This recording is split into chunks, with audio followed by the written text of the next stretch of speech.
All right, I think we're live. Give me a second to verify that.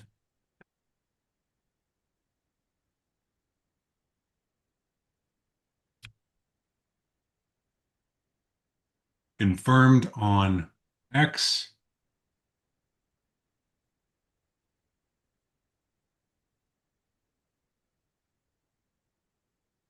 confirmed on LinkedIn, and one more confirmation.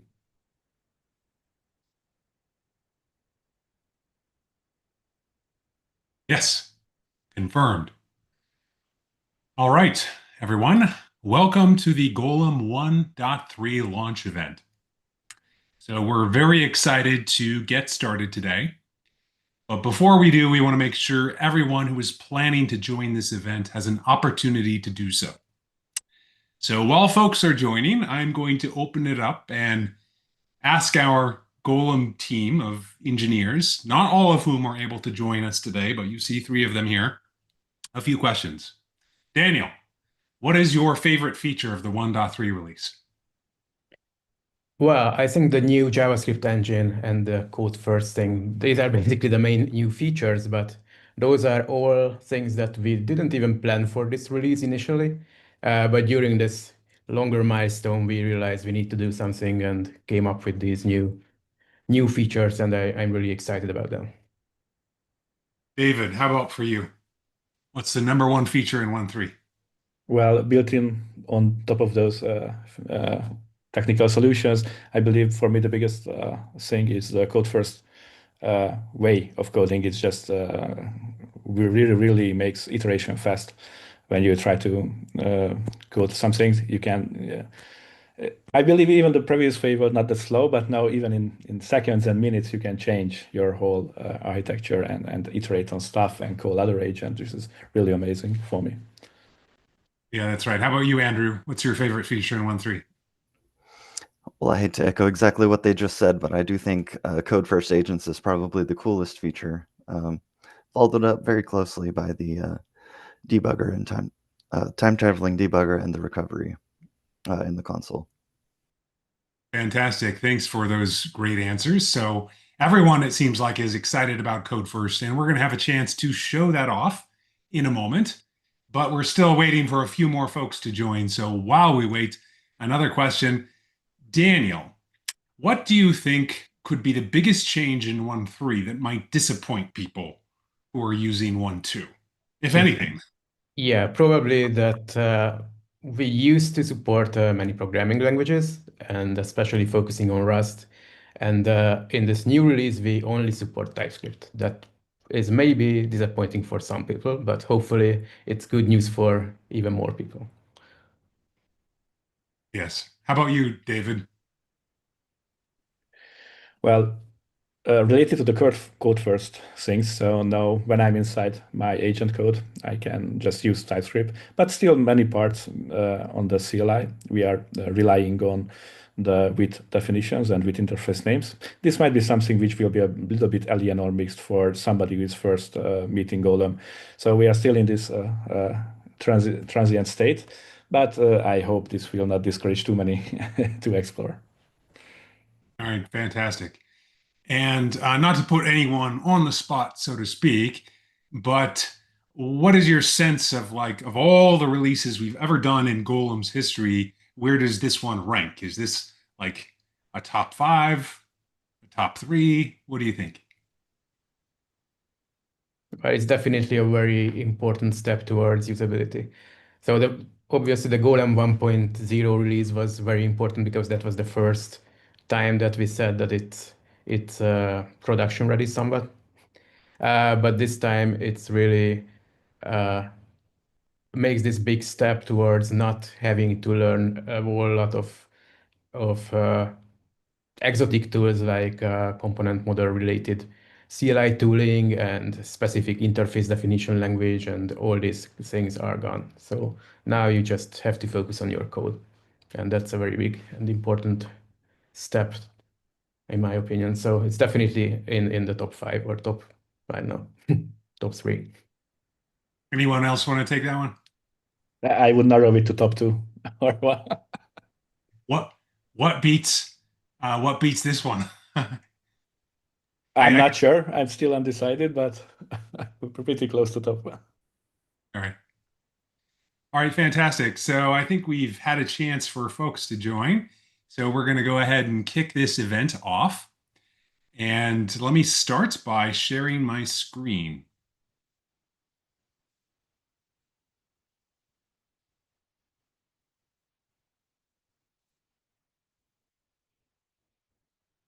How does that look? Looks good. All right, fantastic. So welcome everyone and late joiners to the Golem 1.3 launch event. I'm John DeGoes. I'm the CEO of Golem Cloud, and I'm very happy to be the host of this launch event today. And with me, we have Daniel Vygovsky, who's Senior Staff Engineer at Golem Cloud, David Biro, who's Staff Engineer, and Andrew Anderson, who is Software Engineer. So I'm going to have a few minutes at the end to take questions. So if you think you might have questions related to Golem, then please hop onto the Discord, our official Discord. You can find that on the web at golem.cloud, https://golem.cloud. Or if you are very good at picking out these upper and lowercase characters here on the screen, you can join the Discord with the link that you see. If you want to ask questions, that's your only way to do it. So please, I encourage you to hop on over to that Discord server.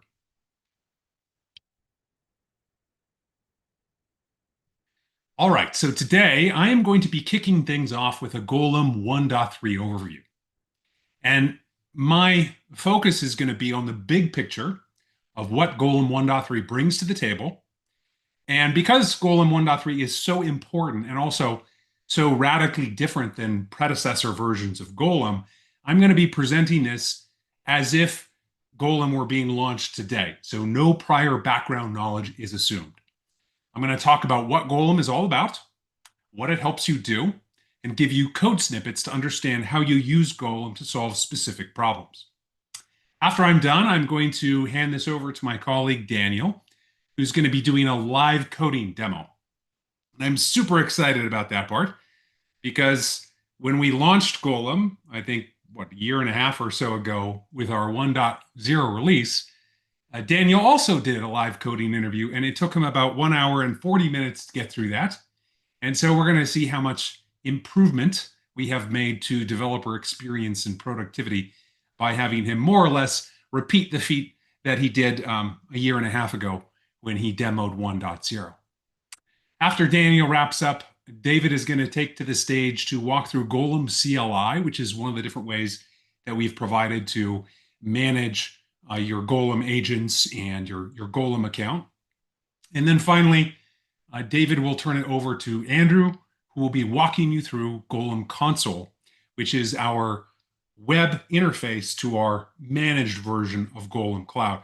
Obviously, you can grab Golem from GitHub, you can build it on your own, you can deploy it on any cloud that you want, but we are in the early stages of developing a cloud offering that's 100% managed for zero ops, zero infrastructure, and Golem Console is a key component of that vision, and Andrew will give you a taste of where we're headed with that. All right, the Golem 1.3 overview. So this is a mouthful, but let me walk through it step by step. Golem is essentially a runtime for code-first agents that gives you a bundle of superpowers.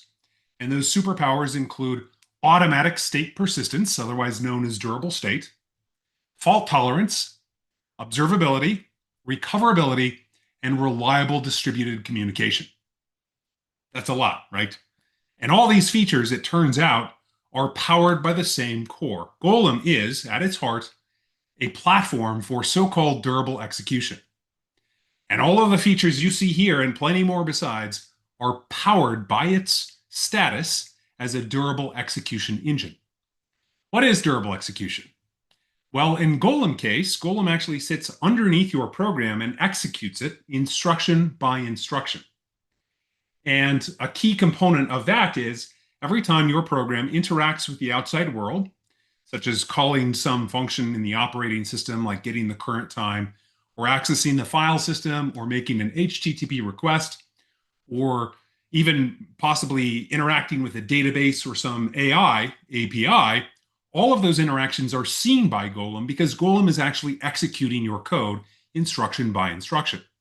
Golem saves all of these syscalls to a durable log, and that durable log powers observability.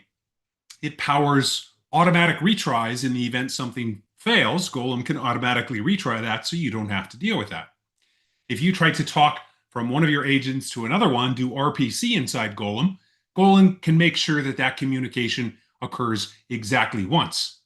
And if there is a fault, let's say the server crashes or Kubernetes kills the pod that Golem is running in, or maybe like the CPU catches fire, it doesn't matter. What Golem is able to do is detect that failure and reconstruct the state of your running agent and resume it on a new node, which is completely transparent from the outside. So all of these superpowers, durable state, fault tolerance, observability, recoverability, reliable distributed communication, even the ability to rewind your programs and restart them from an earlier point, which is sometimes important for AI applications, are powered by Golem's status as a durable execution engine. And there's a lot of great durable execution solutions out there. Golem is a bit different in that it is transparent. You actually don't need to use any SDK in order to get durability. All the code you write with Golem is 100% durable, and you don't have to program in any DSL that's embedded inside another programming language. And that arises from the fact that Golem directly executes your program instruction by instruction. All right, well, I've said a number of times Golem is a runtime for code-first agents, which kind of begs the question, what's an agent? Well, I like to think of an agent as a bundle of three things. So an agent is some sort of business logic or code, and that's the stuff that you as a developer write. And then it's state in memory, which is the sort of in-memory state of that agent. It could be stuff that you're storing in memory, or it could be the context. If you're using an LLM to build this agent, it could be context, conversation history, other types of things like that. And then whatever sorts of prompts you're using to interact with an LLM or an image generator or video generator, et cetera, together with all the configuration. So really, agents are bundles of business logic, state in memory, and prompts and configuration. Now that tells you what an agent is, and I'm about to show you what it looks like. But before I do, I want to give you an intuition for what an agent is and how it can be used. And to do that, let's review a few key points. First off, this might surprise you, but agents can either be pure logic, or they could be a mixture of logic, that is code, and AI. Golem's agents are code-first agents, which contrasts with so-called prompt-first agents. A prompt-first agent is nothing more than a prompt that is then executed by a general-purpose AI agent that's capable of using any one of a number of tools that are built in or that you supply. In a prompt-first agent system, your only way to influence the agent is to actually write tools and to expose those tools to the agent and then maybe to tweak the prompts.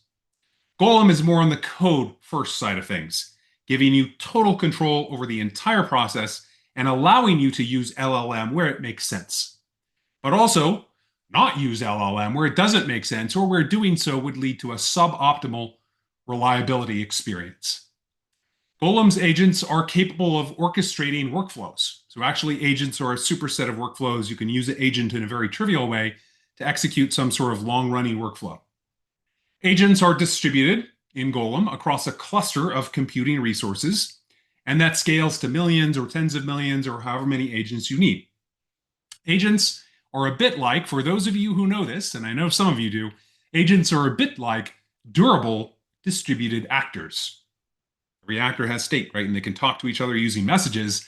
And in that fashion, agents are a bit like that actor, but with baked in durable state and with exactly once communication semantics and all the other nice properties that I've talked about. And finally, this is a bit subjective, but in my opinion, agents are the fundamental building block of reliable, stateful, distributed systems. Whether you're doing AI agents or just pure code agents, doesn't matter. If you're building a distributed system, then agents are the fundamental building block of reliable, stateful, distributed systems. Okay, so what does it look like? Let's take a look. here is code first agents in Golem. And this is with our brand new 1.3 release. 1.3 is the first release to support TypeScript. Actually, that's the only programming language we support. As Daniel mentioned earlier, we're going to add the other ones back over time. But for now, TypeScript is the only programming language we support. And this is using a new Code First Agent SDK, which you can barely see in this example. Most of the code you write that runs on Golem is going to be 100% TypeScript, executing in a native TypeScript environment with all the stuff you know and love. However, there's a few parts of this example here that are Golem specific, and that is this agent annotation here, which basically turns this into a distributed agent. And then these descriptions, and there's a few other different decorators you can use and attach to methods to sort of provide hints for AI systems that are interacting with your system. So very simple and ordinary code, right? There's two components here. This thing here, the class here, is referred to as the agent type. So in a large code base, in a large AI-based application or non-AI-based application, you might have a lot of different types of agents. In this case, this example has a single type of agent, and that type of agent is called shopping agent. There are two very important components of every agent. One is the agent type, which is basically the class name for TypeScript. And then the other one is the constructor parameters for that agent.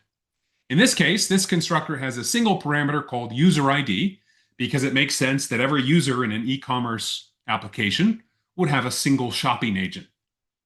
The combination of these two things, the agent type and the constructor parameters for that agent type, form the identity of agents inside a Golem cluster.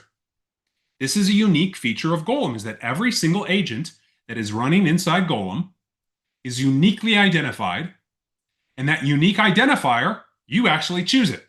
You get to choose it. And that unique identifier is the combination of your agent type, class name in the TypeScript SDK, together with all of the constructor parameters.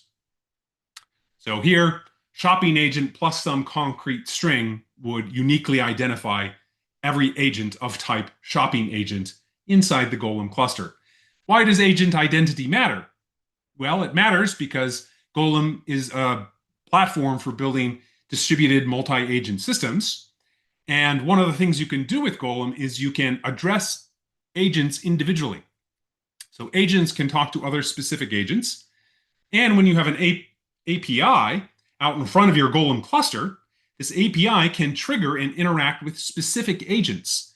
And those agents are identified by their unique identity, which is nothing more than the agent type and the constructor parameters. So you have precise control over how that happens.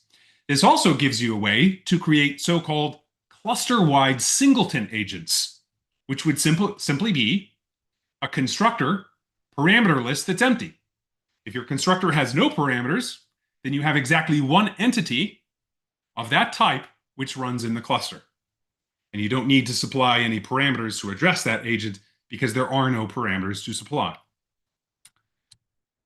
So one of the superpowers that you get out of Golem is automatic, transparent, and invisible fault tolerance.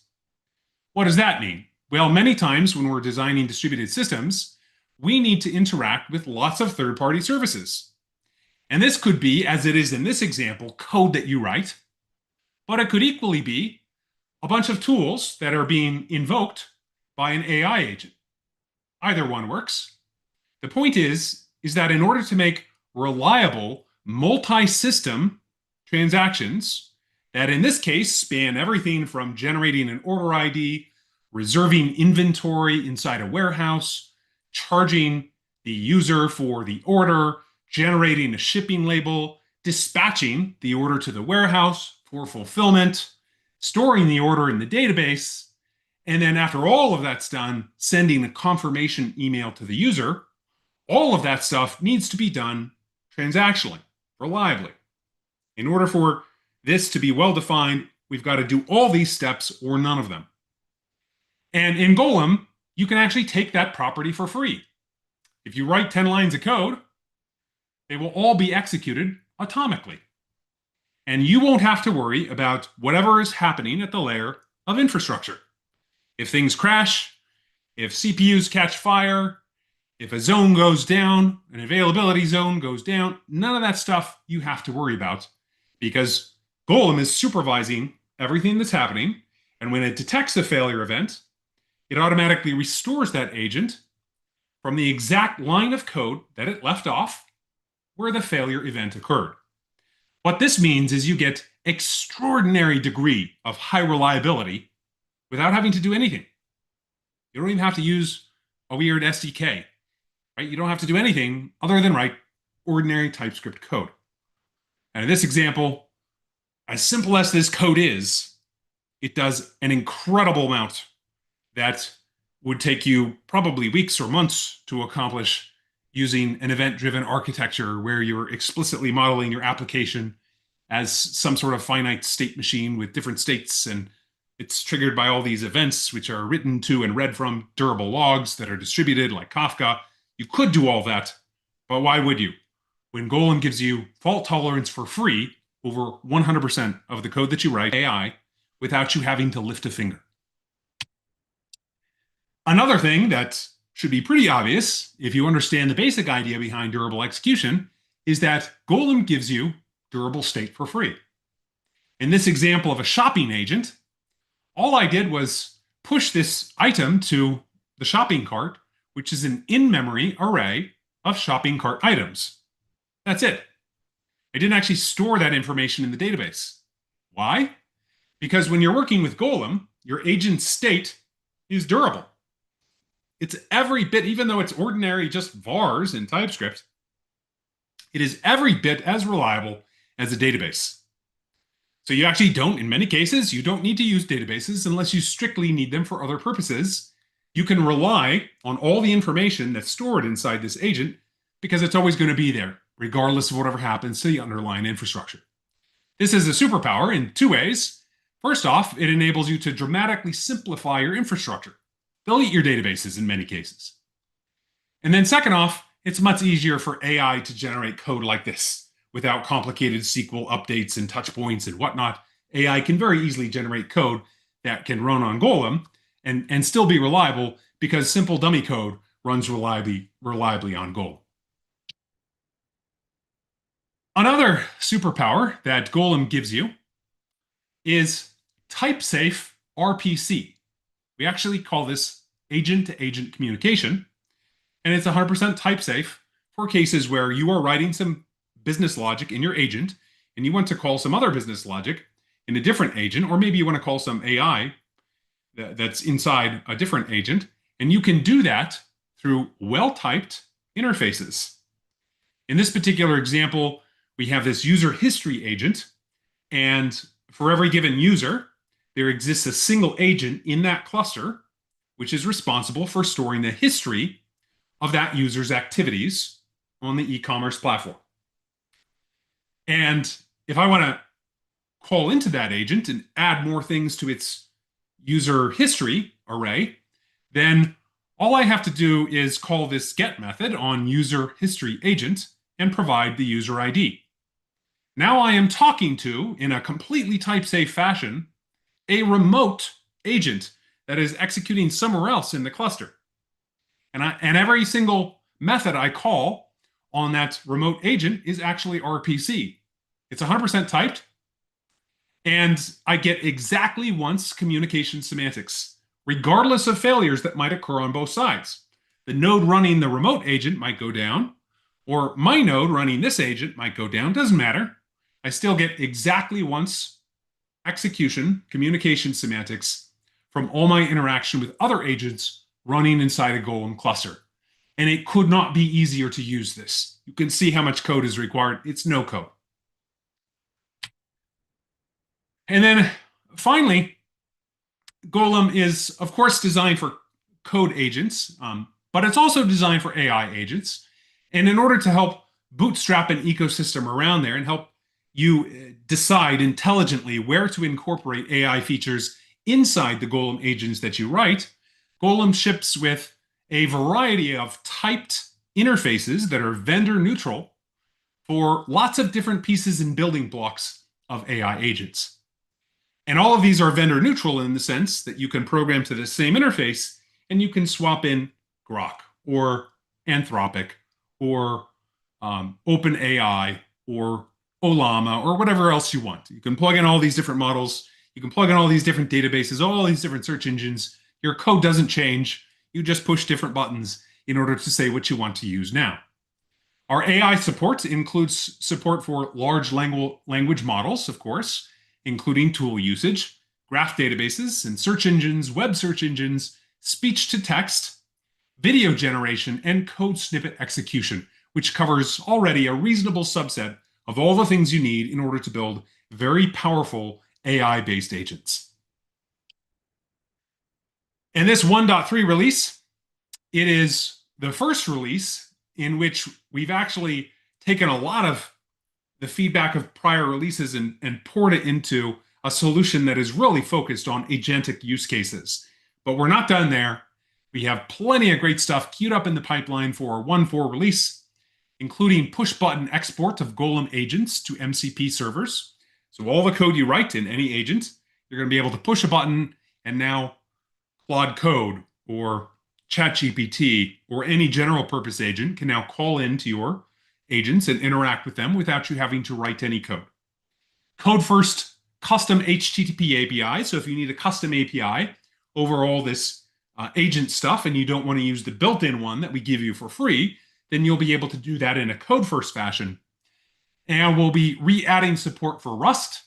And we also hope to make progress towards both Moonbit and Scala support in the 1.4 release. We'll see. And then, as demanded by our users, we will support more of the Node.js environment for TypeScript. Right now, we support some things, but there's a chance that whatever you're using on Node.js might not yet be supported. If that's the case, then please reach out to us, and we'll be happy to add that stuff on demand. All right, so that's my rapid overview of Golem 1.3. And before I hand this off to Daniel, I am going to see if there are any questions on the Discord. Let me open up the Discord. It looks like no questions on the Discord. It looks like no one joined the Discord, so no one was able to remember that string of character combinations in order to be here. Either that or you all have no questions. In any case, I'm going to go ahead and hand it over now to Daniel, who's going to do a live coding demo. Daniel? Thank you. So before I share my screen, just let me talk a little bit about what I'm going to do. As John mentioned, I'm going to write the same application that I tried writing on the Golem 1.0 release event. And there will be two main differences. One of the differences is that last time I tried to demonstrate that we are supporting multiple programming languages and they can work together in a nice way. Now it's only TypeScript, so I will use TypeScript for the whole of the application. And the other difference is that actually now I'm hoping to be able to completely implement it and not just suggest the end of the implementation as last time. And also I will add an extra feature that we didn't have last time, which takes advantage of these AI providers that John mentioned in the end of his presentation. So the application itself, I'm calling it a collaborative list editor. It tries to simulate something more interesting, like a collaborative document editing system. The document here is going to be just basically an array of strings, but multiple users can connect to one of these documents and simultaneously add and remove items from it. And we are going to expose a poll interface where you only get the changes since your last poll call, all the changes that were made to the document by anybody. And we are going to implement an list archiving feature. So you can archive these lists. They get stored in some kind of archive, and you can no longer edit them. And there will be some kind of notification system where if there are connected users to your document and they are not making any changes for a while, then these connected users are going to get an email notification about, hey, you are connected and not doing anything. Not a feature that I would add into a real system, but why not? And yeah, and in the end, we are going to add one more function to this whole thing where you can ask an LLM to add more items to your list based on the existing list of items. So let me share the screen now.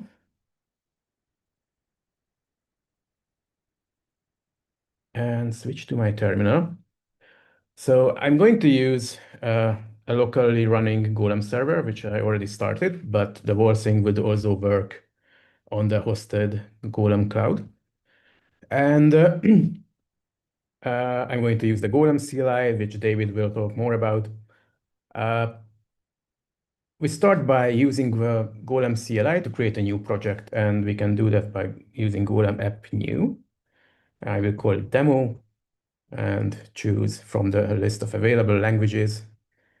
And there are a couple of templates already that you can choose from. I'm choosing the default one because I will get rid of the whole code anyway and write it from scratch.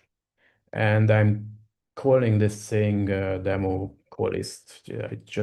It's always a combination of a namespace and the name, and collaborative list editing is something that I gave this as a name. So create the application. As you can see, it's running an npm install at the first step. And we have a directory called demo now with some contents.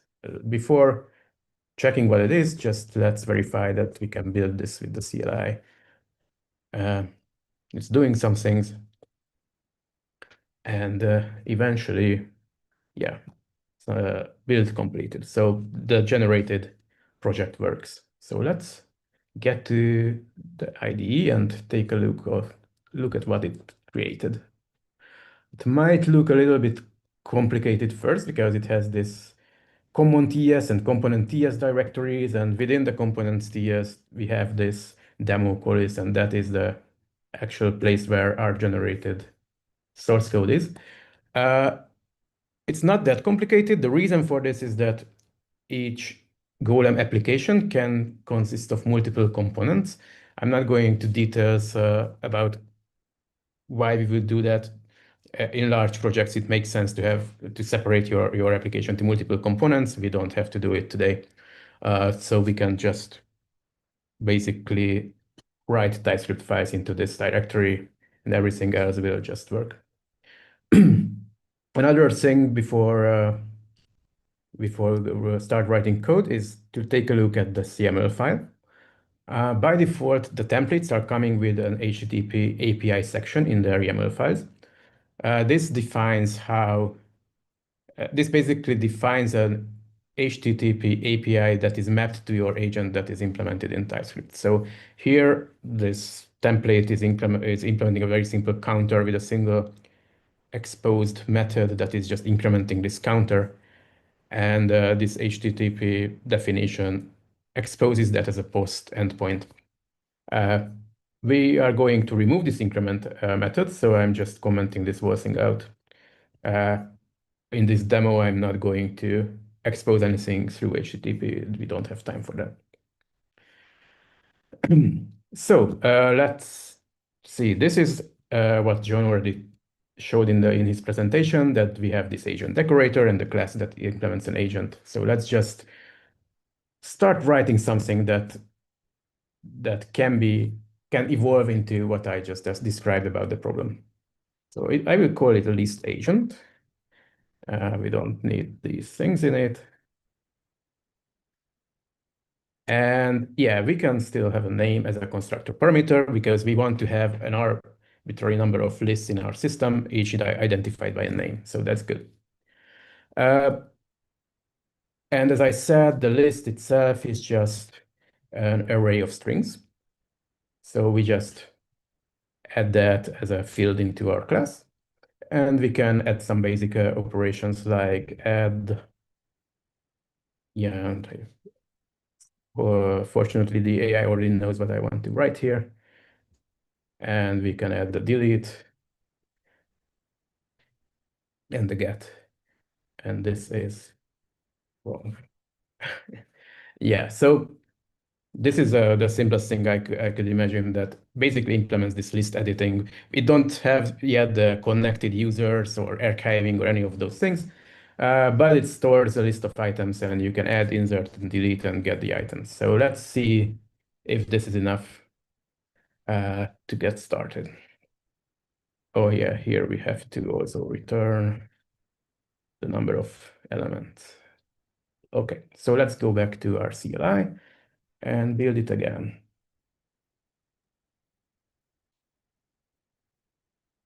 And yeah, it's successful. So the easiest way to try things out with Golem is to use our REPL. And if we start it, it asks if we want to deploy this thing into our server. By default, the server is how I configure it is that it's communicating with my locally running Golem. And that's it. And as you can see, it prints the available exports, and those are corresponding to the TypeScript methods that I already added to our list agent class. It might be confusing that it uses these kebab-cased names for instead of the original class name, and that applies to the method names as well. It has some technical reasons that exist in this version, and in future versions we are going away from that. So eventually you can imagine that you will see exactly the same names that you have written in your code. But right now it has to be kebab cased. So what we can do here is create a list like this, and then add an item to it, and other, and insert one after the other, and then get the items. So this works. And the nice thing about this is that because Golem is a durable execution platform, this is already a persistent solution for managing lists. You can have as many lists as you want, and their contents are preserved forever. I could kill the server now and restart it, and actually I will just kill it and restart it and start the REPL again and get an instance for the test1 list again, and just see that it has all the items that we added previously. So this is the first version. Let's get back to our editor and add a few more things just to be sure that we are matching the original demos feature set. And to do so, we are going to need to add this concept of connected clients and then so on. So let's define a few TypeScript types first. Like we will have client ID, which is just a number. Client information is going to be the ID and an email address of this client. And then we're going to have something that describes insert parameters and something that describes all the available or the possible changes that we can make to a list. And then I'm going to add a map to our list agent. Let's call it clients. And yeah, it's going to be a map of client ID to something that I will call editor state. And what editor state, or it could be client state, but let's call it editor state. Type editor state. It's describing the client itself, and it's describing the changes since the last call. All right, so what else? We will need something to track the client ID so we can associate new ones. And I think that's it. Oh, and I'm also adding, going to add some error handlings. So let's define a type list error, which I'm going to extend later, that we can use to report back if you are trying to do something with an invalid, not connected client. So two new methods here. One is called connect with an email. Yeah, so what I'm going to do is return a new client ID and also return the current existing items. This is important if you are actually try to use the poll API, because you need to have some baseline for that. So we just increment the last client ID and add this thing into the map and return the ID and the current items. So that's the connect function. And the disconnect is even simpler, where we can just take the client ID and delete it from the map. And then what I'm going to do, so we want to handle errors in these methods. You can do it in any way. I mean, you can use any types for communicating back errors for the client, but we have a type in the SDK called result, which is nothing very special. It's just a tag union of an OK value or an error value, but I'm going to use that because it has some nice supports in the REPL and in the CLI to, I mean, it will recognize it as a result type and make it nicer to use. So let's say add is going to be a result, which is either returning the number of items or an error. Same thing for insert and delete. And we can create a helper thing for this. Let's say, what was I calling it before? Ensure can edit for a given client ID. We can have an inner function that returns an error or a value and have a, yeah, and then we can just check if clients has ID, or if it doesn't have ID, then we return an error. Otherwise, we return the inner thing, and then we can implement this in a concise way, like return this and edit ID. Yeah, we need to add an ID parameter, of course, each of these.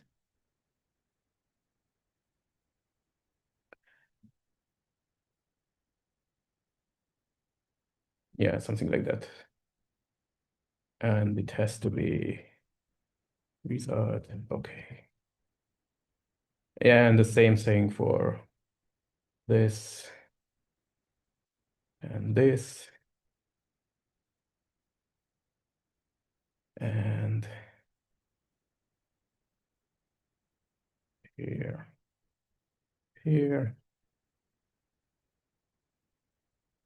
And that should work. What's happening here? Oh yeah, we have to pass the ID.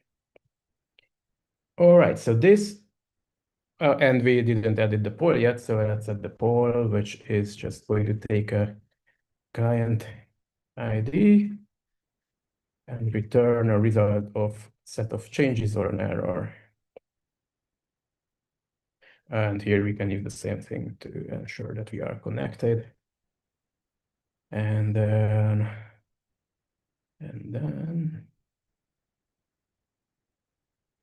just get this.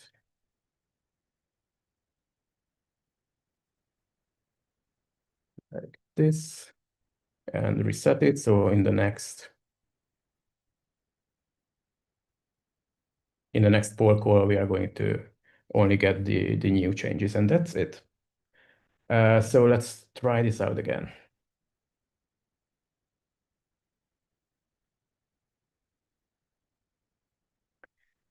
So one thing that after we build this, we can deploy the new version, but we already have a list that is running. So I'm going to use the reset flag here, which is basically saying that let's get rid of all the existing list agents that we already created and start from scratch. I'm doing that because we completely changed the interface, so there is no other way to reuse the existing ones after upgrading to this new code. So let's try the REPL again. As you can see now, it lists all the new methods as well. And it lists that it uses this result keyword here to indicate the ones that are returning an error. So let's just try this out very quickly. List agent test one. And now we have to connect before we can add items. So let's say I'm connecting with an email address. And let's say John is also connecting. And now we can call add, passing an ID that was returned from the connect, and just add an item and add another item. And then John is also adding an item. So this still works. Now we can also use this poll thing. So if I'm polling for all the changes since we joined, then it's not working because I forgot to write the code for that. So let's exit this, get back to the editor. So we're never adding anything to these changes. Let's fix that. One way to do is to define this add event method and just go through all the clients and add the change to all of the connected clients. And then we just have to call this in 3 different places in the delete and in the insert and in the add. So let's try to fix it. No, let's just do it from the scratch. That's safer.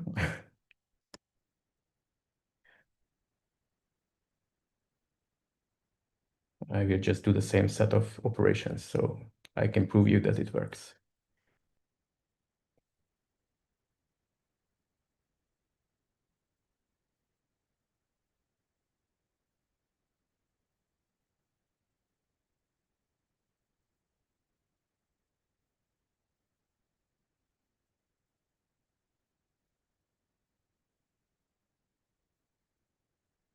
Yeah, so what I said, just call the poll method with my ID. And I didn't call it with John's ID. And now if I'm adding one more item, and I call the poll again, it's only going to return this new change. But if John is calling the poll, and it returns all the 4 for him. So that all works. Oh, and one more thing that we can try is disconnect. And now if I'm trying to add one more item with my ID, then it's returning that it's an invalid client ID because it's not connected anymore. Okay, so this is also working. And now we can get to the more exciting part where we are implementing the list archiving. And to do that, we are going to need a place where we are storing the archive lists. And for that, I'm going to create a second agent in my component. And I'm going to create a new file for that. It could be in the same file, but I prefer separating them to separate files. It's easier to read and browse them. So yeah, it's going to be, yeah, first I'm defining, yeah, AI is already suggesting that I should define a type that is just a combination of a list name and its items. And then I can create this agent that contains a list of these archived lists. And as John mentioned earlier, by not having a constructor parameter, I don't even have to write this out, but by not having any constructor parameters, we are defining a cluster level singleton. And this is exactly what we want with the archive agent. We want to have millions of different lists, but when you are archiving them, you want them all to be saved into a single place. Obviously, that doesn't scale perfectly for millions or billions of lists, but that's just for the sake of the demo. There could be tricks to shard this or something like that. So in this new agent, we are only going to implement two methods. One is add, which is very simple. It's just pushing the new list to this archive, and the other is just returning all of them. And that's it. And now how we use this is we go back to our list agent, and we are going to add one more agent method called archive, which is going to return Boolean. And yeah, I also said that we don't want an archive list to be editable anymore, so I'm adding a flag for that.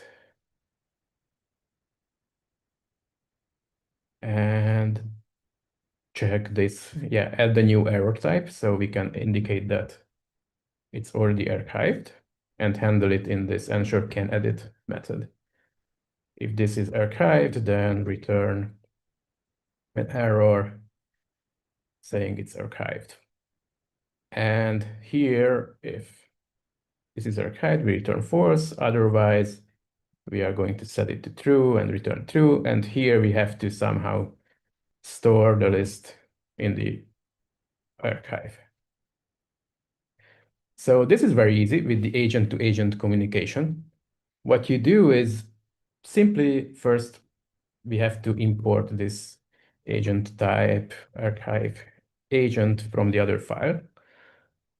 And once we have that, we just get a reference to this remote agent by saying archive is archive-agent.get. And then we just call the method on it.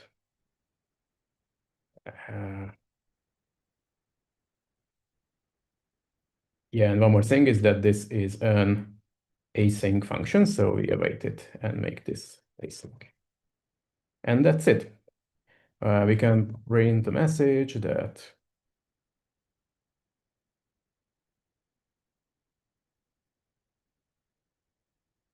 we arrived it, and that's it. That's all. We implemented this feature as well. It has to be promised. Let's try this out. Once again, building the thing.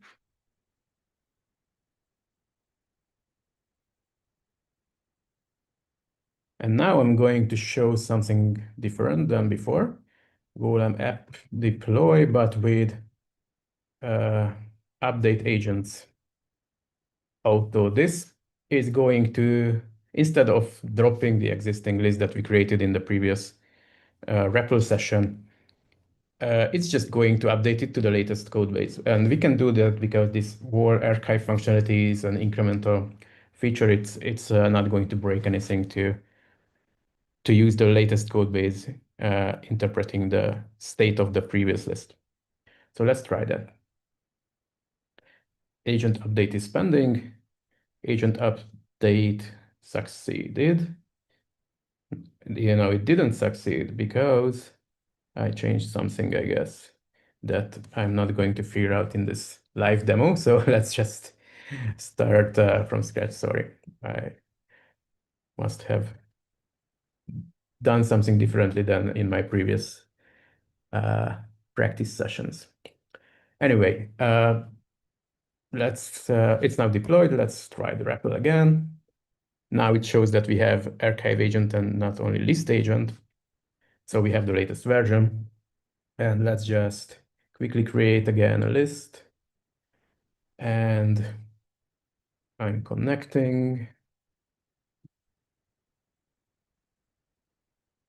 And I'm adding 2 items.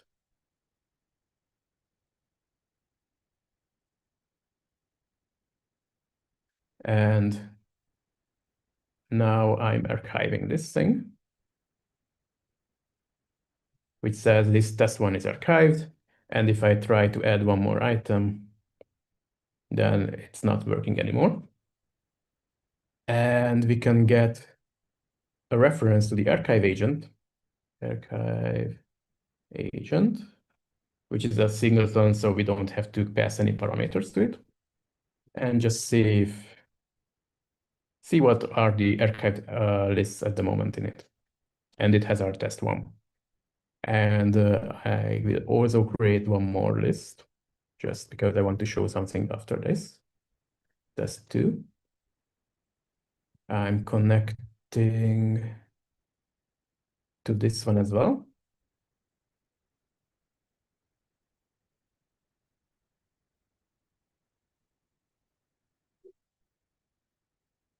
Now what's happening? We are waiting for something. I'm not sure what we are waiting for. All right, so let's see. Golem agent list. Yeah, well, two things I wanted to show. Golem app agent type list. No, list agent type. It's showing that we have two different agent types in the system. And if we type Golem agent list, that's what I wanted to show, that now we have two agents that are two list agents for our two lists, but we only have one instance of the archive agent. And if we archive the test two as well, which we can try.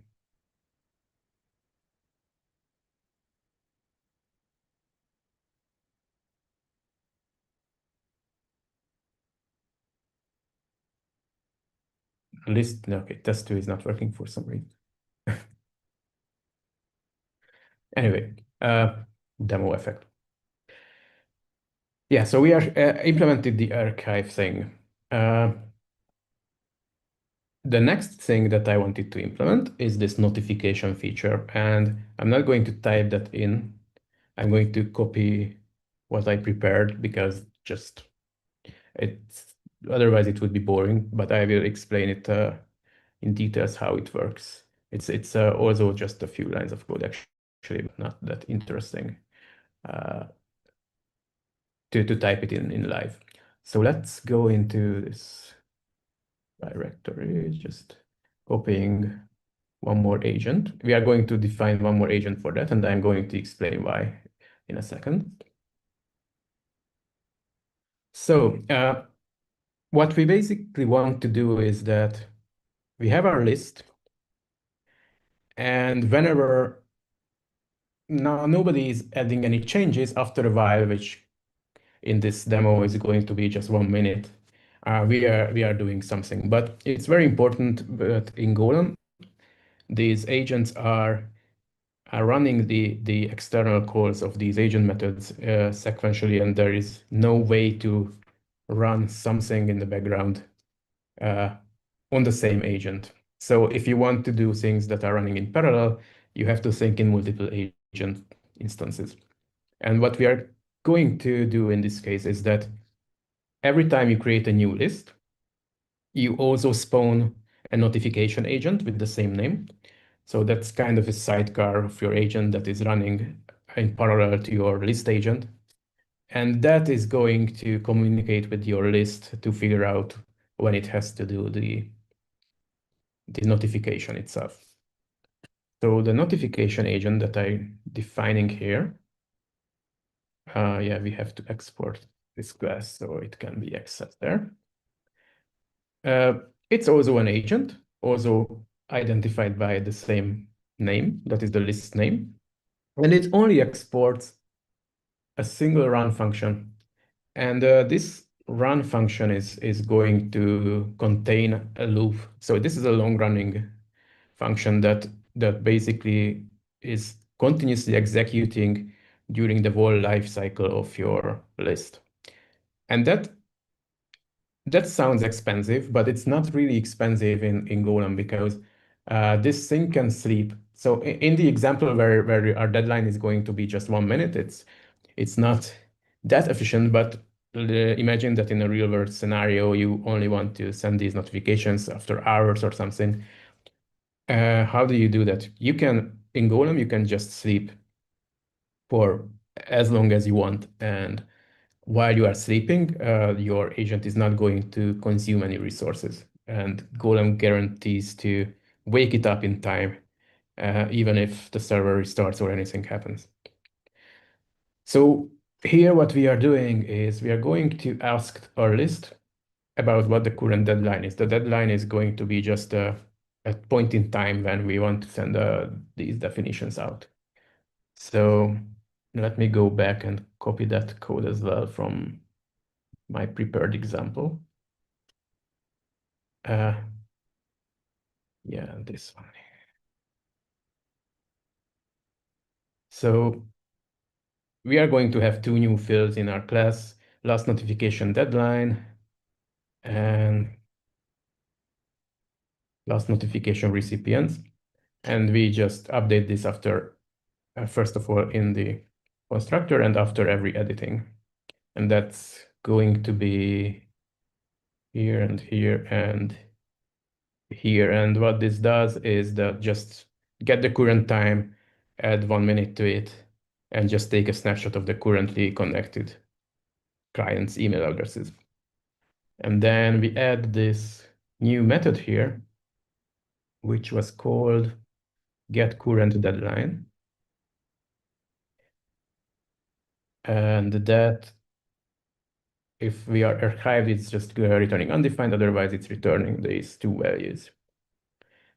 And with that set, we can just write this loop. We are asking the list. If it was archived, then we are done. We are closing this agent as well. If it was not, then we check if the current time is after the deadline or not. And if it's after the deadline, we are sending notifications to these recipients. If not, then we are sleeping, which is here implemented with this promise that gets fulfilled by a set timeout. And in the send notifications, we are just using SendGrid in this example to make a regular fetch call, your usual JavaScript fetch, to use the SendGrid API to send an email and print something. So that's it. And one more missing part is who is going to call this run. But as I said, it's just every time we create the list agent in its constructor. This is not my new code, sorry. Here it is. Yeah, so what was seen there is that we import the notification agent here, so we can call it. And we create a new notification agent with the same name as our list's name. So it's not a singleton like the archive one. It's one corresponding notification agent for each list agent.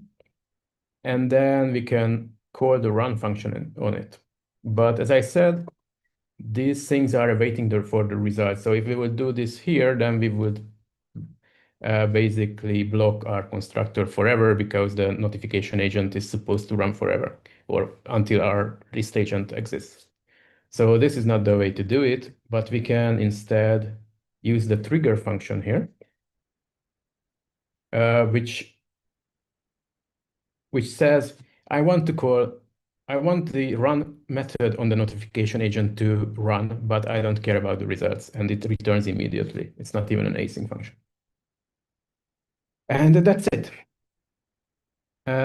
So I just not sure what happened before, so I'm just going to restart this server in a clean state. Sorry about that. It's probably not necessary. I'm just probably mistyping something that I don't see because of the stress of the live demo. But let's compile this from scratch. Go app build. And now let's deploy it and try out in the REPL. And just taking a look at my notes here. Yeah, so, okay, let's create a list.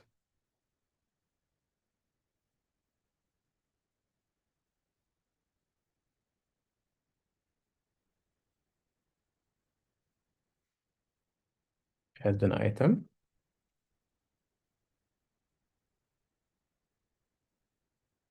And at the same time, I'm going to, where I am. Okay, so I'm going to see the list of agents. And I have this notification agent here now, and it's suspended. It's suspended because it's sleeping, waiting for the 1 minute deadline to elapse. And I can use Golem agent stream to see its console output actually.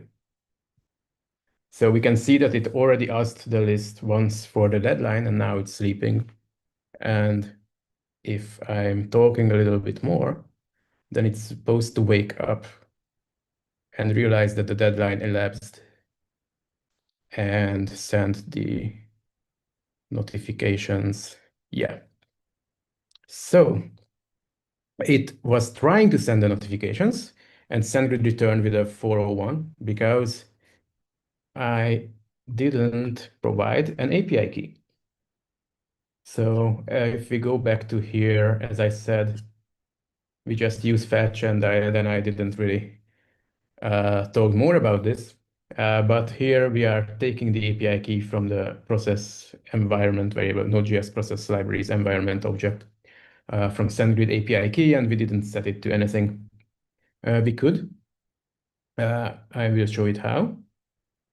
So in the same YAML that I showed in the beginning, there is also an environment part. And here I could say SendGrid API key and either type it in here directly or refer to a real environment variable from my host system.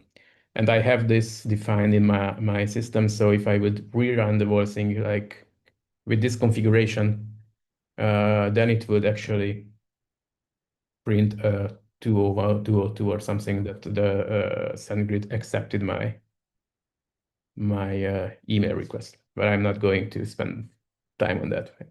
You can believe me.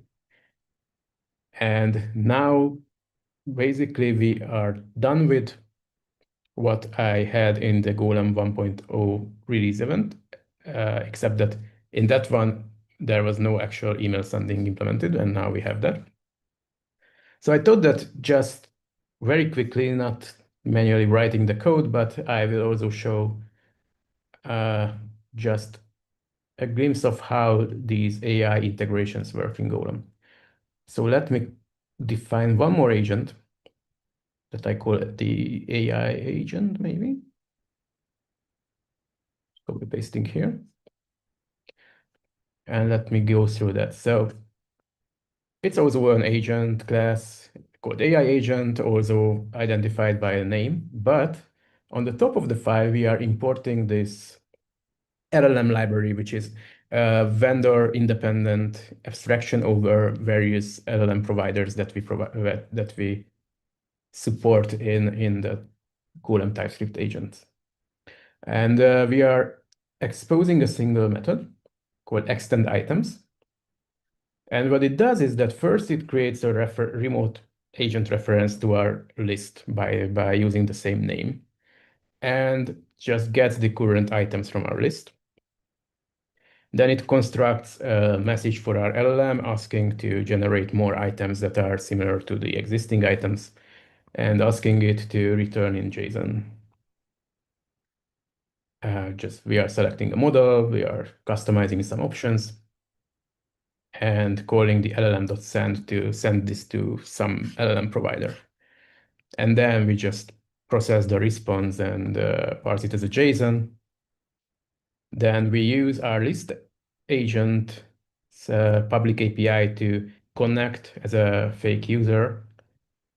It's not supposed to be called fruits because, yeah, I was using fruits as an example.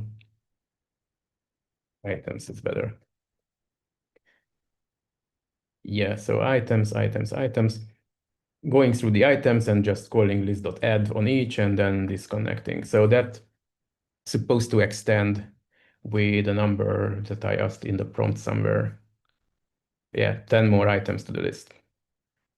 And then we just expose this in our main list agent as one more public method. Let's call it extend, async extend, and that's just going to create an AI agent with the same name, and then use the same technique to trigger the execution, because with AI, these LLM calls are slow, and as I said, these invocations to an agent cannot overlap. So we want this to be executing in the background. So we just create a separate agent for this that can run however slow it wants, and just trigger this execution. And it's going to get back with and add the generated items one by one in the background. And that's it. Let's try out. Oh no, we cannot try it out yet, because if we would, it would fail with, we were using LLM, but we never specified what LLM provider we want to use. So what we need to do is go back to this YAML file, and it has these commented out sections about all these providers that we support. And if we look for OpenAI, it has this link here prepared. So we only have to uncomment this. If you want to use OpenAI, we could use Anthropic, we could use OpenRouter, Amazon, and so on. But in this example, I'm going to use OpenAI. And the other thing we need for this is an environment variable with the OpenAI token that I have, which can be added like OpenAI API key. And that's it. So let's try this out.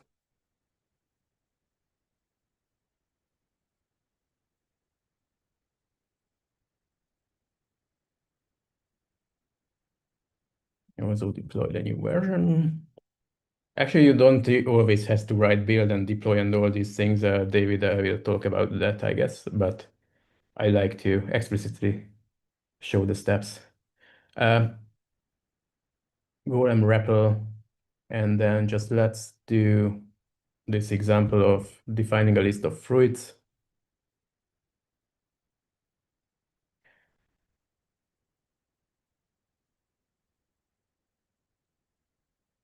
And add a few examples.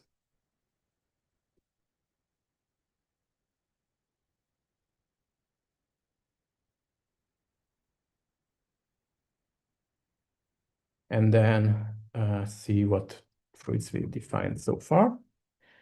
And then call this new thing that we just written. And then on a separate tab, we can agent stream AI agent fruit. And yeah, we can see that it already added all these different fruits to our list. And if we now just call get again, we have them in our list. And that was the last thing that I wanted to show you. This whole example application is going to be available on GitHub to play with. And with that, I would like to hand it over to David, who is going to talk more about the different features of the CLI. Hello, everybody. So I'm David, and I will, as you know, I will give a short tutorial about the Golem CLI. And this will be not an exhaustive enumeration of all the features and comments what the CLI has, but rather I would like to show you enough that you can start exploring your own. And also I would like to make sure that you will know, as Daniel mentioned in the previous demo, and he called these commands separately. I want to show you what is the fastest feedback loop, what is the shortest developer experience you can have when you are iterating on projects and agents. And let me share my screen. I hope you can see it. So, yes. Thank you. And let me hide it. Okay. So even before going into what commands we have, the first command I would like to show you is the Golem completion, which actually will generate you a different shell completion script. And there's a tip. The first tip is usually if you don't know what to type in somewhere, just type something silly and see what happens. And of course, the shell will help you, or the command line will help you. And you will see that we have shell completions for different popular shells. I do use Z shell, and I already installed it for myself. So I can actually give you a quick tour around what kind of main commands and subcommands we have. As you can see and understood from the previous demo, we have components, which are kind of like containers for containing agent definitions, which can be then created and invoked through the agent constructors. And then, which we didn't talk much about, you can also define HTTP APIs by gluing these agent calls into an HTTP API, where the APIs are created as API definitions, then deployed together to a specific server. And of course, you can see we have other things like cloud certificates and domains, which are specific for our cloud environment. And another thing which I would like to talk as the first main thing to explore are profiles. Golem profiles are a way to select what kind of server you are trying to talk with, and also profiles can be customized to your taste. Let's just list these profiles. We can see that we have two built-in profiles. One is the Golem Cloud, which is our hosted solution, and one is the local. You can see that I'm using the Golem executable, and we actually offer another one called Golem CLI. The main difference between the two is the Golem CLI. So the difference is that Golem includes everything what we have in Golem CLI, but Golem also has a built-in server embedded inside the Golem executable. This means the binary size is a little bit bigger, but this server is intended to be used for local development. We will start it very soon.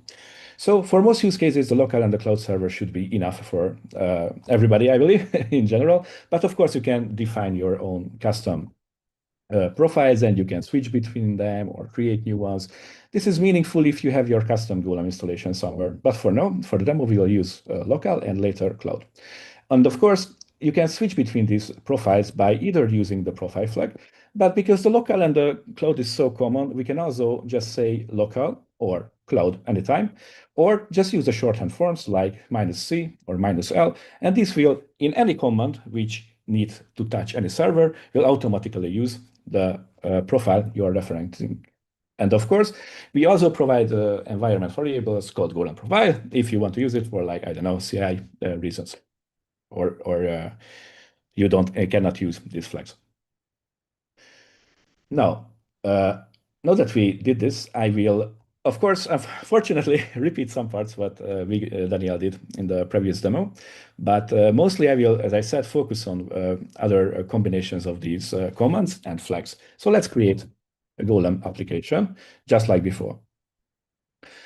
And one thing I would like to show you that many commands in the Golem CLI, of course, have help, and you can specify all the parameters.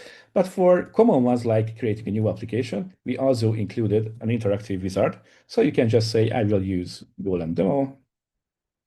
And of course, I will use TypeScript because that's the language we offer. And I will just use the default counter example because the main point of this session is about how to change that code.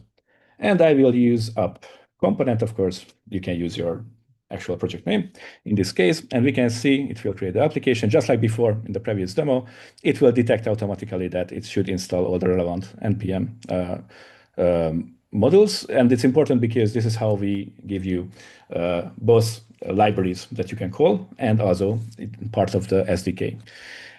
If you watch here at the end, you can see that we have application component, it created, and it tells us that we probably should switch to this library. Let's do so. Let's check. Yes, we actually have a new directory, switch to it, and I will use IntelliJ IDEA for this demo, but Visual Studio Code should also work. Usually we test with both that our projects are understandable by these IDEs and you get code completion and such features. As Viggo mentioned, we have a first might be scary layout of the project, but again, this is for supporting more complex setups and later for more language support. But usually what you want to focus is the components TypeScript folder, and you can see it created my component directory where most of the development will happen inside in this main TS file. And of course, I can define as many agents as you could see in the demo, and I can do it in multiple files. But for now, I will just stick with this simple ones. I also want to highlight that the aforementioned Golem YAML files, which are used, for example, defining HTTP definitions, almost all of our templates, I believe, actually all of them will contain definitions, and you can see it can be deployed locally. So you will have enough to start exploring how to create HTTP APIs, but also you can follow the links we added. And as it was shown, we also include all the common keys or the common dependencies you might have to use for the LLM or for the AI dependency to be working. And another thing I want to highlight is that if your IDE is configured currently and working currently, we also offer a JSON schema. This can be useful when you want to just explore around what options are available. You can see this means I have code completion even on the manifest file, and I can dig into stuff easily and have a little bit short of description. For example, the aforementioned profiles can be also configured and customized in my application project. So if I want to customize, for example, the built-in local profile, I can do things like change those reset flags, or we offer others, one like redeploying just parts of the HTTP or redeploying everything. I will talk more about this. Auto-confirm, you can change what is the default profile used for this specific application, and so on. And this is a nice way, for example, making sure that I will show you these flags later. You might want to use them usually with your local, or you have a specific environment where it makes sense. But for now, I will not use this. Rather, I will show how to use these flags. And before we start, as I said, the Golem executable also embeds a whole nice Golem server, which is ready to go. And if you check the command line arguments, I want to highlight two of them. So when you run Golem server run, it will use one of your operating system specific main data directory. So this is by default, it will use a common place to start your server. And sometimes you want to get rid of it. So you can just use the clean flag. This will wipe out everything and start from fresh. And of course, this might be inconvenient if you actually want to keep the durable state around, and you might want to use it for tests, or you actually want to have the data. You can use the data dir option, where you can, for example, put next to your project IO data, and this way make it durable and not mixing different projects even locally. For now, I will just use the Golem server run with the clean flag, and it's already started quickly, so we can go back. As you would see in the previous demo, one of the main commands we want to use is Golem up and build. So just like before, this will execute different internal and TypeScript specific steps to create our components. And as you see, it created my deployable components. But one thing I would like to highlight that anytime you run Golem up build again, this time it was very fast, because all of our build steps are using an internal check whether the sources and targets are up to date. So you shouldn't be afraid to frequently call Golem up build, even as part of your local workflow. Anytime, only the components will be rebuilt, only the source code that's changed will be reorganized or compiled into components. And to prove this, I will just make a little bit of change. Let's go wide and increment by 2 instead of 1. And you can see that it detected that, yes, I changed my source code, and it rebuilt all these things. Another thing which you could see in the previous demo, that for deploying, and by default, it will target my local environment. So if I call Golem deploy, one thing to notice is that deploy always implicitly calls build. And we do so because what we want to achieve is that anytime you say deploy, the code you have in your repository should be the same as you expect to be deployed. So if there anything changed, then this will trigger a build, and that will create differences, and we will deploy that. You can see it deployed my component, and deployed my HTTP API definitions. And let's say I change this code again and deploy again. Now we see that it triggered the build process. And it detected that, yes, the hash of the component changed. This means we have to create a new component version. So it started with 0, now we have 1. And it also created a new HTTP definition, because in HTTP definitions, we implicitly try to use the latest version of these components and agents. And you can see, because in production, many times, of course, you do not want to just blindly drop an old API or overwrite an API with the same version. It asks you to specify a new API version, which will actually bump this version inside the YAML. And this makes sense for production environments, but not so when I'm just trying to develop locally. So instead of that, what I usually recommend, let's just cancel this. You see, we can cancel it. The aforementioned reset flag can be used to basically drop everything away. So one thing to notice that it's one thing to drop away HTTP APIs, but as we mentioned before, our agents are durable. So if we deploy a new version of a component which includes new agent definitions, that doesn't mean that all the existing agents are updated automatically. We can ask for that explicitly one by one or as part of the deploy. Or what I think the best thing to do locally is just usually, if you do not need the previous state, just simply call reset. And this time it will still ask you for confirmation. And you can see that there is a not so secret flag to do so. And we can, if we apply the yes flag, this will respond as yes automatically to any auto-confirm questions. And if you like short flags like me, you can just say, yes, really reset all of this stuff. And you can see everything got, so if there were changes, we rebuild the stuff, we deleted all the previous deployments or HTTP APIs, and if there were any agents already running, those would have been deleted and then recreated. Now, this already, I believe, a nice improvement to know that you can just usually rely on deploy, but as you saw, there was one way how Daniel interacted with our component, which is the Golem REPL. I would like to show you another one, which is Golem agent invoke. And again, another thing, if you do not know what to do, I recommend sometimes just explore around. For example, if you use Golem up without any subcommands or parameters and you run it, what you will see is that apart from showing you the basic command help and the subcommands and the flags, it is also context aware and will tell you, for example, that, hey, in this directory, we have this component, we have this API. So you can just poke around and see a little bit more your application-specific context. So as for calling an agent with the invoke method, invoke subcommand, let's try to do this. It will tell you that you should somehow tell the agent ID, which is the agent constructor, and the function name. And usually it also tells you that the fully specified agent name is by the component and the agent, but the CLI mostly smart about if there is only one component inside the project, I should only define the agent name and the component name is implicit. So again, if I forget what kind of agents are allowed, I just use a bad one.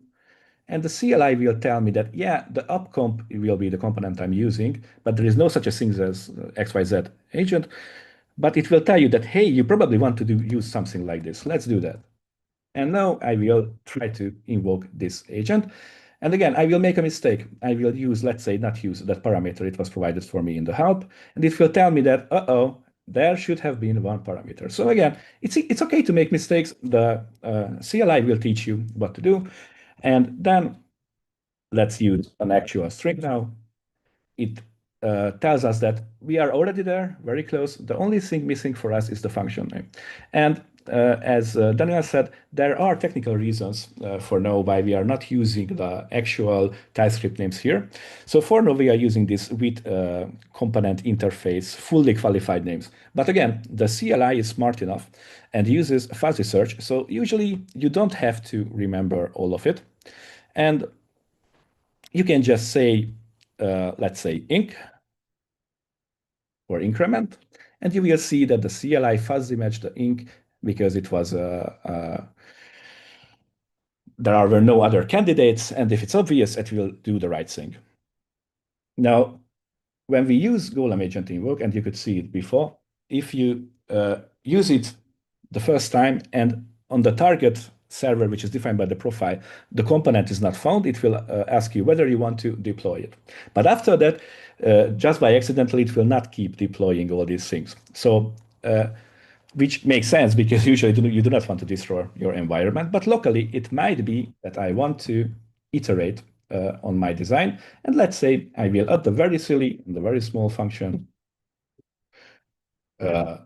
which just a hello word, really. Hopefully the AI can write it. Yes, it managed to do so. So it will return hello name. And let's say I try to call this. If I try to call this, this will not succeed because I do not have this component deployed. But the good news that all those flags, which you can set in the profile to use default. So these include the redeploy agents, redeploy HTTP API, update agents. But my favorite for the local flow is reset. If I define any of the deployment related flags on an invocation, it will also do a deploy, which will implicitly do a build step. So I can just do quick developer loops using one command. So I will do a name here. And you can see it triggered the build, it will ask me for if I really want to delete my agent. Yes, I want. And now we have a result. And again, just so let's check what functions, let's check quickly what functions we have. If I use a wrong name. So we have the hello function, and I want to keep calling this one. But with, as I said, I want to always have a fresh environment, and I always want to auto approve this, and I want to call the hello function with a name. And it will return hello name. Let's say I iterate a little bit. Sometimes we code a lot, but sometimes we just want to adjust a little bit of thing and want to see whether this is happening or not. And with a few flags, I can do so. Again, build, deploy, replace all my agents, and hopefully it will show all these beautiful exclamation marks for me. And so Daniel used the Golem REPL. Let me just say that the Golem REPL has the same features. If the component is missing, it will deploy on the first try.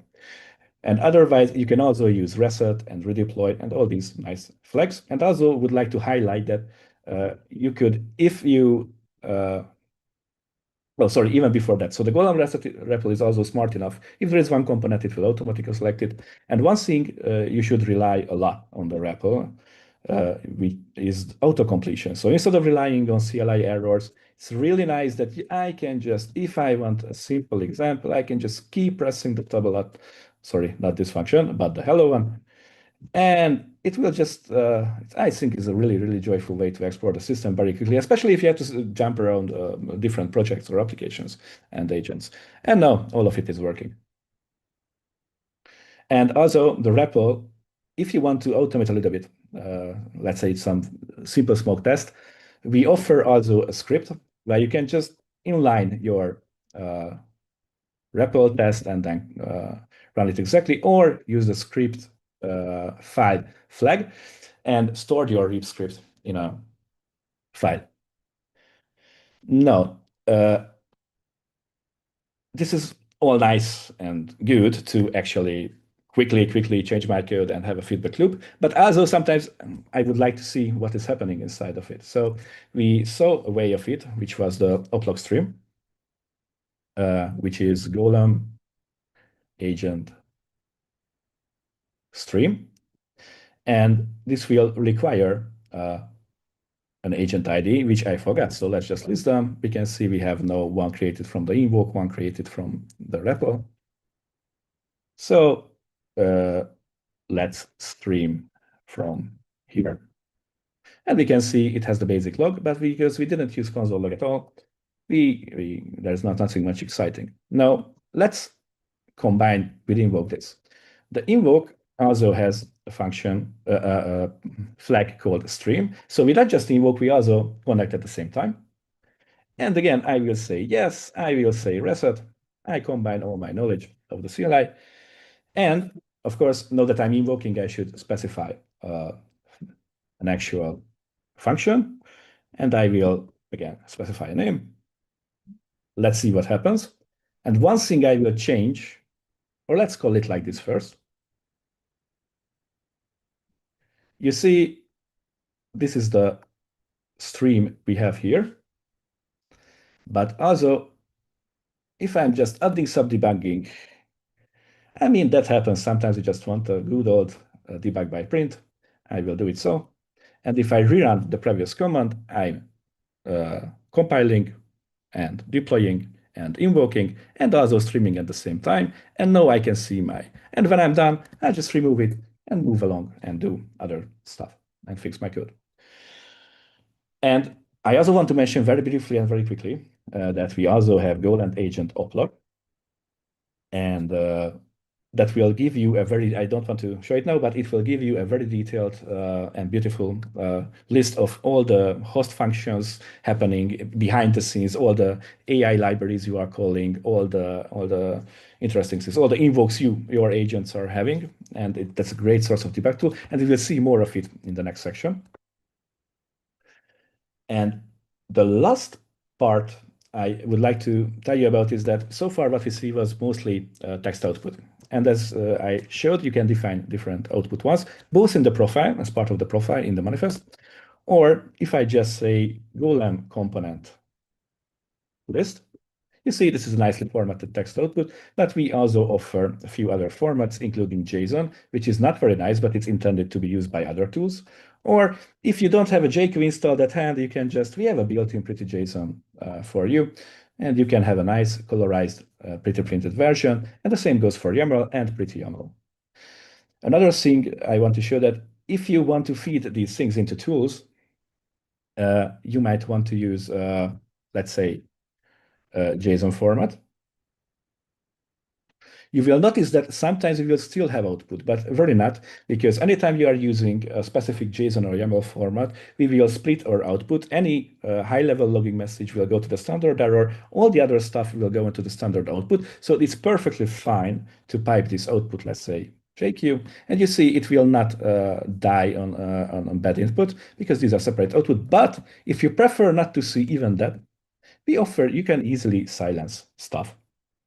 And this way, it's easy to combine. Now, if we combine all what we did before, you can say that have this stream, it reset, yes, and you might even change the format to JSON and stream it to JQ, and then you can have some flags on it. This means it makes it very, very easy to create a small smoke test scripts as one-liners, where you can just quickly make sure that the latest version is deployed locally, check it, and run it.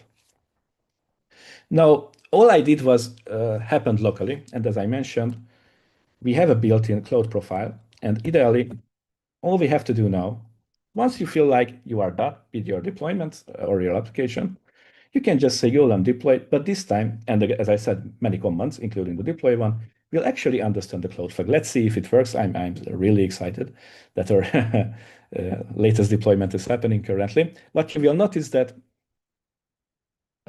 this will take a bit more time because, for example, it uses different profiles. And also because, of course, the server is not running locally, and it was communicating with the Golem cloud. But as you can see, it happened. And I really hope if I go to console Golem cloud and I log in very quickly. Yes, so I have these components which we did before. You can see these were the ones I was creating, and some of which were created before while I was preparing. Now, these were the main things I wanted to show you very quickly, and I encourage everybody to start exploring alone and also visit our website, and especially the subsite, the learn.golem.cloud, and also visit our Discord, ask around if you have problems around how to explore, how to build stuff. And now I will give it the word to Andrew, who will talk more about our Golem Cloud Console. Thank you, David. Yep, my name's Andrew, and I'll give a brief overview of the Golem console, which is the web front end. So let me share my screen here.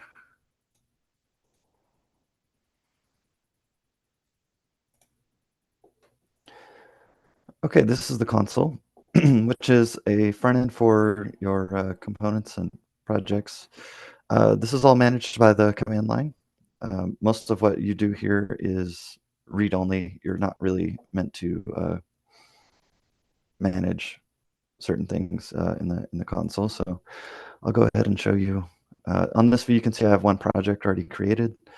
There's some links to resources down here if you need quick documentation references.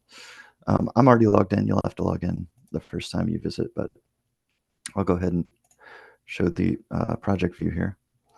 So on the project view, you get a view of all of the components that you've created, as well as the APIs.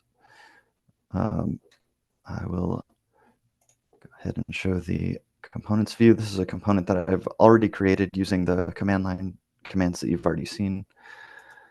As you can see, it shows the exports, which are the methods that you define on your agent. This counter agent demo comes from the template, the counter agent template that we have. And I've already got one active worker here, but I'll show you creating a new worker is possible from the console. It's this button here. You can select the component types from this drop down here, and you can see this is the counter agent demo. Agent type, counter agent.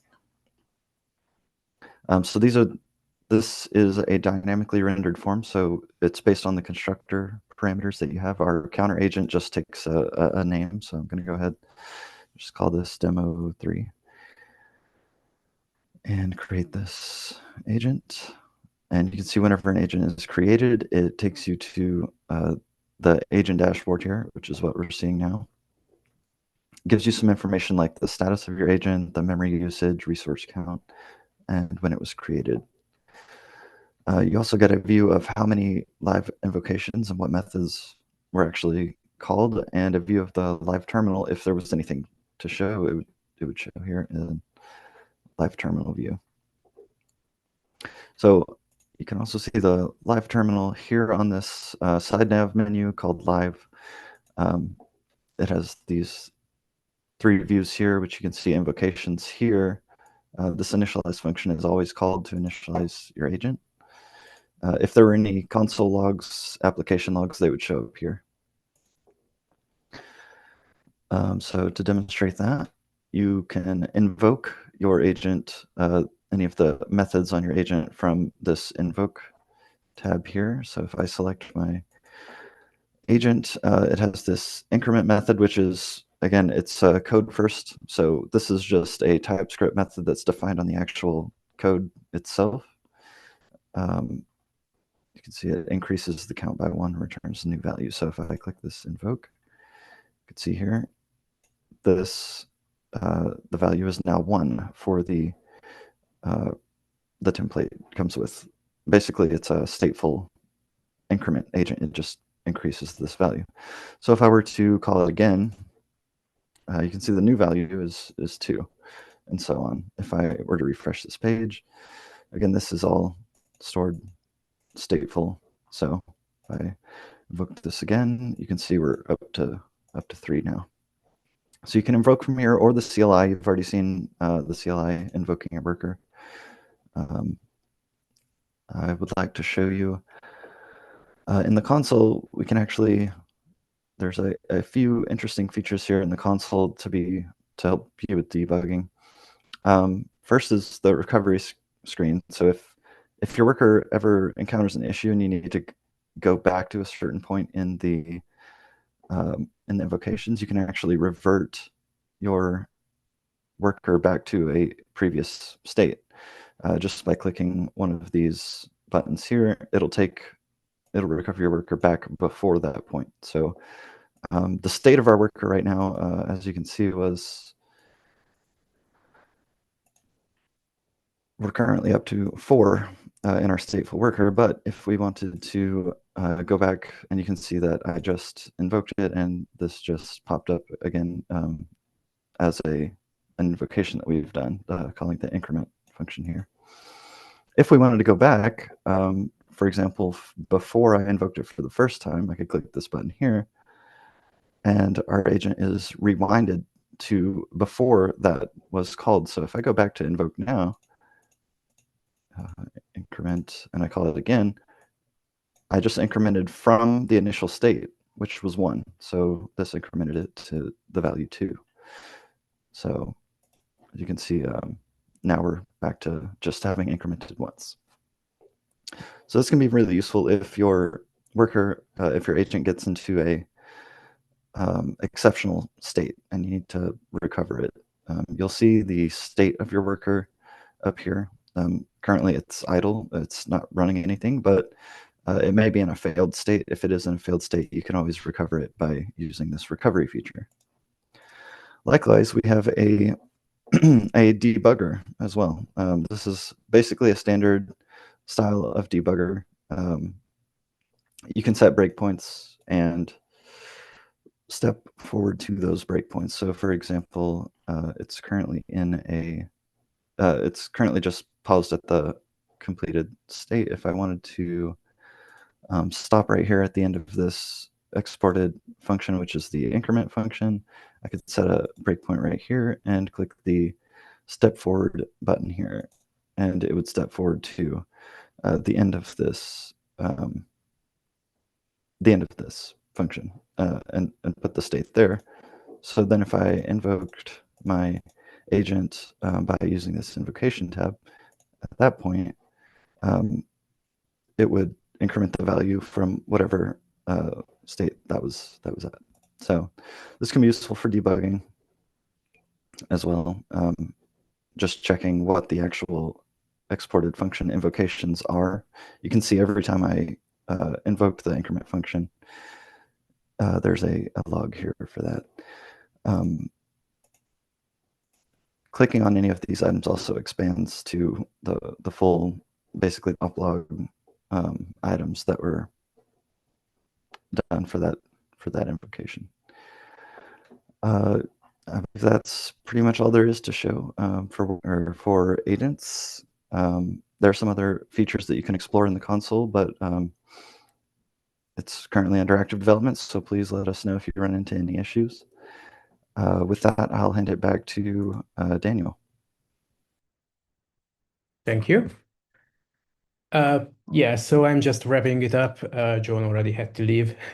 I hope that you've seen that we are really excited about this new release, and we really try to improve the user experience, developer experience when using Golem to implement your own agents. And yeah, if you liked anything that you've seen, I encourage you to try it out. Please check our website, thegolem.cloud, and yeah, please, if you have any kind of feedback or feature request or bug report, then let us know either on our Discord or as a GitHub issue or in any other way. And thanks for watching our demos. See you online.